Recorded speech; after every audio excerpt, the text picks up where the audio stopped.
Good evening everyone. Happy to meet you all once again in this video. Today we're going to talk about the Netflix stock crash. How to spot one, or what are the sell rules that can help you to prevent such a disaster. Again, this is mostly applicable for traders, not for investors. If you're buy and hold forever for long term, all the best, because you have your own fundamental or research analysis, and I'm sure you would be averaging down when such things happen. However, for traders, we can have clear sell rules so that when such scenario happens, you can exit the stock before any deep crashes. You can avoid such crashes. Let's see how to do it. Alright, so that's Netflix chart. I'll move to line as usual, the line chart. Now here is Netflix, the overall chart. Let's say the 2020 thing here, that's somewhere around March we had a crash, and after that there's been a consistent increase, a breather here, and then there is again a steep increase which reached the all-time high price of about 690 to 700, and then it started to little bit, there was a kind of correction, and then boom, that's a crash. So from the all-time high price of somewhere around 700, it has dropped till some 397. That's 42% as on date. Right now, if you're an investor holding Netflix in your portfolio, I'm sure your portfolio would be in bloodbath just because of Netflix. Probably you would add up your position here to average down the cost if you have conviction in this particular company. However, the rules what I'm going to talk about here is applicable mainly for traders, right? So there are two key things with which we can fix a particular sell rule for any stocks you trade on. Rule number one: the 50-day moving average, the blue line indicated here. Let me make it thicker so that it's visible, and I'll change it to candlestick. Now if you carefully observe the 50-day moving average, there is a whipsaw, lots of whipsaw, because usually a 50-day moving average is not a decision maker. However, that forms a key support for any high growth or momentum stock. Netflix is more likely to be a growth high momentum stock. However, there has been a lot of whipsaws in kind of recent days, and then after the whipsaw it has always zoomed up a little bit and then cracked below 50-day moving average. So anything below 50-day moving average is a kind of first warning. And probably if you're holding 100 shares of Netflix, you could sell 50%. And then the second indicator is 200-day moving average. I'll close the 50-day moving average and let's carefully look the 200-day moving average. The 200-day moving average for traders, any stock below 200-day moving average, people go ahead and right away short it, right? So that they can make money when there is a downtrend. Now I'm very keen that I'll not short any particular stock. The reason being, I'm hopeful that the companies are to grow, right? I'm always optimistic and I don't short, and I'm looking for long-term investing or trading thing, right? So anything about 200-day moving average, that's a positive sign. And there is a cycle. Let's observe the cycle. I'll change it to the line chart. Sorry, I'll keep it in candle. If you carefully observe, take any part of the chart, right? See, there are some whipsaws around 200-day moving average, and the moment it breaks up, then it zooms up and then tries to come back very close to 200-day moving average and test the line, and then commences the new trend, right? And of course there are gaps, ups and downs. I don't know what reason. It could be earnings or whatsoever, insider purchase, I don't know. Now it keeps going, and then there are gaps, zooming up and down, and then always a stock, how much soever high flying it may be, at some point it will come back towards either 50-day or 100-day moving average. And then if you see, there's a strong trend, downtrend below 200-day moving average. So the moment it breaches 200-day moving average, people start to short the stock so that they can make the money, and then they wait for trend reversal here. See, there's a long green candle closing above, that is bullish engulfing. So this is the positive trend reversal confirmation, and then the next one also confirms the trend, which is closing above the first reversal candle, and then there is an upward journey. The moment it breaches the 200-day moving average, it goes up and then tests the 200-day moving average again, only to commence a new trend, new upward trend. And then it comes back, gap down, probably earnings or something, dividend, I don't know. Sorry, Netflix doesn't pay dividend, so probably could be earnings or something happened with this. And then there is a significant downtrend. And then there is a reversal, which is bullish engulfing, and then next candle closing higher despite it closed that particular day red, but still higher, right? And then the upward trend continued, and then the moment it reaches 200-day moving average, that could be a false signal too, right? The next candle doesn't clearly go above 200-day moving average. The next candle slightly went up but did not cross this particular candle. Ideally, what we look at, once the 200-day moving average is breached, it should have a bigger candle, larger candle closing above, indicating a sharper momentum, but that didn't happen. So it came back and then tested. So once it is tested, it breached the 200-day moving average, and the next candle closing higher and then higher and then higher, and then to come back and retest. So that's the usual cycle for any particular stock. Mostly it will revolve around kind of these cycles. Now, if you carefully observe the recent days of Netflix chart, let's go back to the 50-day moving average. So there was a commencement of new trend, and then the price zoomed up, and on 1st of December there was a breach of 50-day moving average.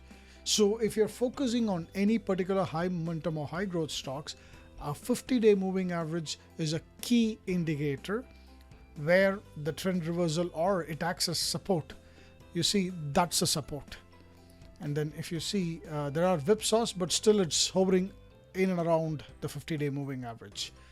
Now, it could be 100-day as well. You have to be with the stock, monitor the charts day in, day out for any particular stock. For some stocks, it could be 20-day moving average. For some, it could be 50. So you got to really get the hang of that particular stock. So you can't just fix one particular moving average for all the stocks.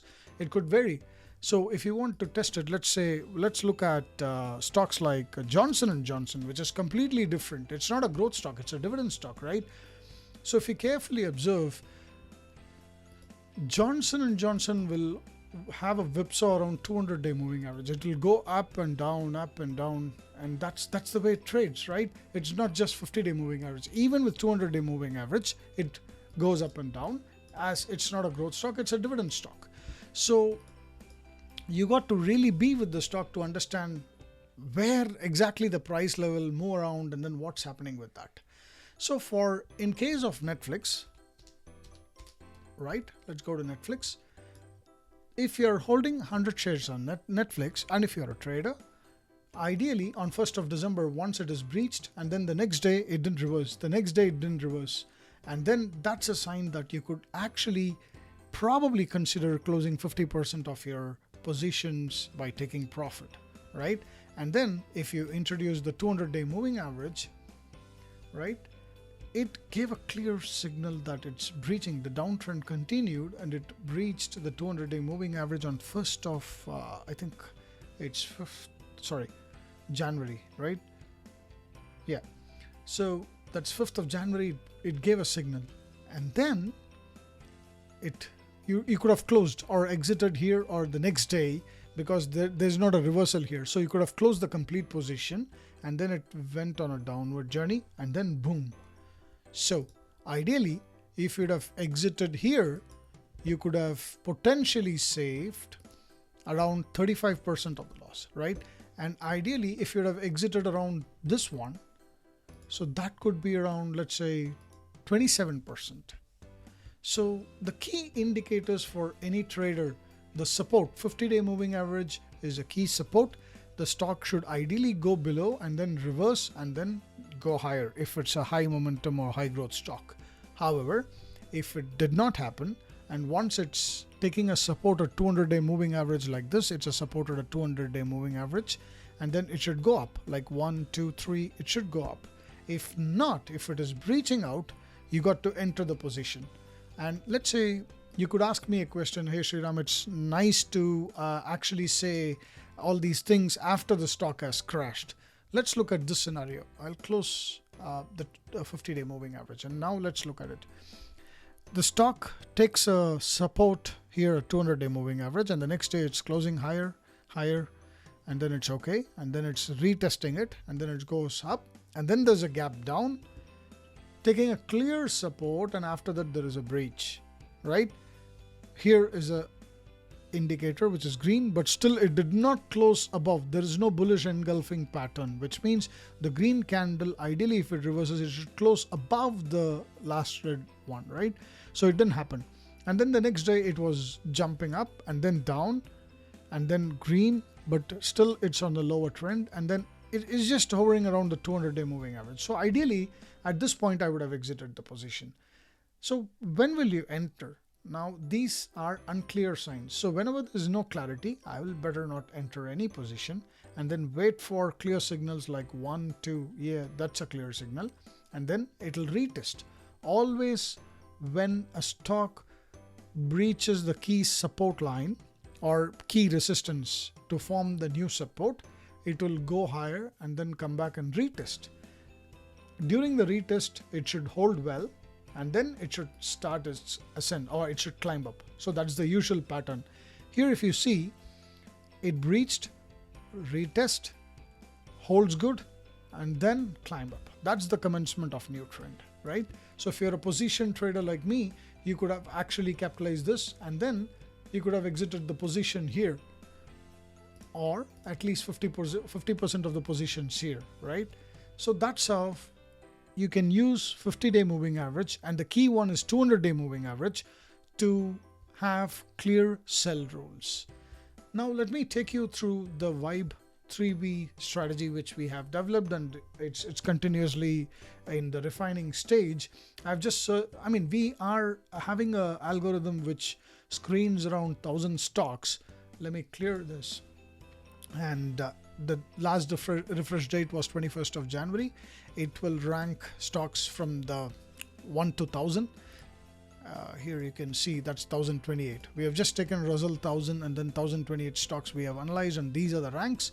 It will clearly tell you what to do and when to buy, when to sell, and everything. Anyway, let's go to Netflix now. Right, that's Netflix. The rank is 946 as of now, right? So that means I'll not even consider it towards investing, and it didn't qualify. So the key thing about the Vibe 3V strategy is stocks will have to qualify to enter any trade. If the stocks are not qualified, we will not even consider for trading. So that's so simple. So out of 1021 stocks, probably only 500 will qualify or 700 will qualify. So right away you filter out all the those which are not qualified, right? And then it'll give you the daily volumes and 10-day average volume, and then it'll give you buy date and then sell date. For example, as per our algorithm, the 19th of August 2021 to 30th of November. Let's look at the charts.